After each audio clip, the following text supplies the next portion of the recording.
রাতের আকাশের দিকে তাকিয়ে কখনো ভেবেছেন এই বিশাল মহাবিশ্বে কি আমরা একা, নাকি কোথাও আমাদের মতো বা আমাদের থেকেও উন্নত কোনো প্রাণী আছে? এই পর্বে আমরা জানব বিজ্ঞান কি বলছে এলিয়েনের অস্তিত্ব সম্পর্কে। সত্যি কি এলিয়েন আছে, নাকি এটা কেবল কল্পনা? আর হ্যাঁ, আপনারা যারা বিজ্ঞান, প্রযুক্তি, ইতিহাস, সাহিত্য, সভ্যতা, স্বাস্থ্য, বিশ্ব রহস্য ইত্যাদি বিষয় নিয়ে দারুণ দারুণ কিছু জানতে চান এবং শিখতে চান, তারা অবশ্যই চ্যানেলটা সাবস্ক্রাইব করবেন। আমাদের মহাবিশ্বটা বিশাল। শুধু আমাদের ছায়াপথ মিল্কি ওয়েতেই তো 100 বিলিয়নের বেশি গ্রহ আছে। কেপলার স্পেস টেলিস্কোপের তথ্য অনুযায়ী আমাদের ছায়াপথের 100 বিলিয়নের বেশি গ্রহের মধ্যে পৃথিবীর মতো গ্রহ থাকতে পারে প্রায় 300 মিলিয়নটি।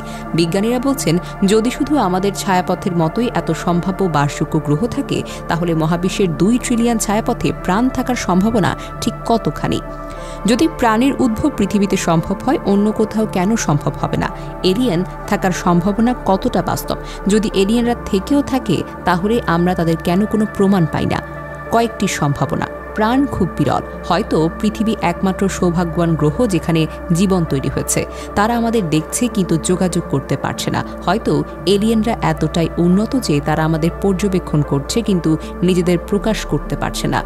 সিভিলাইজেশন ধ্বংস হয়ে যায়। হয়তো অনেক সভ্যতা তৈরি হয়েছে কিন্তু প্রযুক্তিগত বিপর্যয় বা যুদ্ধের কারণে তারা নিজেদের ধ্বংস করে ফেলছে।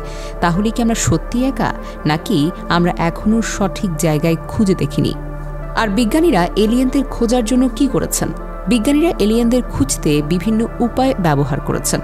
SETI, search for extraterrestrial intelligence, radio telescope দিয়ে মহাকাশ থেকে আসা অজানা সংকেত খোঁজা হচ্ছে। 1977 সালে ওয়াও সিগন্যাল নামে একটি অদ্ভুত রেডিও সিগন্যাল ধরা পড়েছিল, যা এখনও ব্যাখ্যা করা যায়নি। এক্সোপ্ল্যানেট অনুসন্ধান, নাসা এর জেমস ওয়েব স্পেস টেলিস্কোপ এখন বাসযোগ্য গ্রহের বায়ুমণ্ডল বিশ্লেষণ করছে, যেখানে প্রাণ থাকার সম্ভাবনা থাকতে পারে। ওumuamua রহস্য, 2017 সালে বিজ্ঞানীরা আমাদের সৌরজগৎ দিয়ে অতিক্রম করা এক রহস্যময় অবজেক্ট খুঁজে পান, যার নাম ওumuamua রহস্য। কিছু বিজ্ঞানী মনে করেন এটি হয়তো এলিয়েনদের পাঠানো কোনো স্পেস প্রোব হতে পারে। আচ্ছা, যদি এলিয়েনের সঙ্গে যোগাযোগ হয়, তাহলে কি হবে?